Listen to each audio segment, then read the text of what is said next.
తెలంగాణ రాష్ట్ర ప్రభుత్వము తెలంగాణ రాష్ట్ర ప్రభుత్వం యొక్క ఉద్యోగుల కోసం మేలు కోసం అదేవిధంగా ప్రతిసారి కూడా ప్రభుత్వం చెప్తా ఉంది.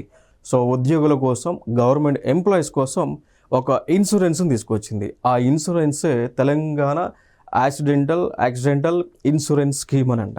సో దీని కింద దాదాపుగా 1.02 crore మేర ఇన్సూరెన్స్ని ఈ యొక్క అందిస్తూ ఉన్నారు. సో యాక్సిడెంట్ ఇన్సూరెన్స్ అనమాట. యాక్సిడెంట్ ఇన్సూరెన్స్ పాలసీ 1.02 అంటే 1,02,00,000 ఇన్సూరెన్స్ని అందిస్తూ ఉంది రాష్ట్ర ప్రభుత్వం.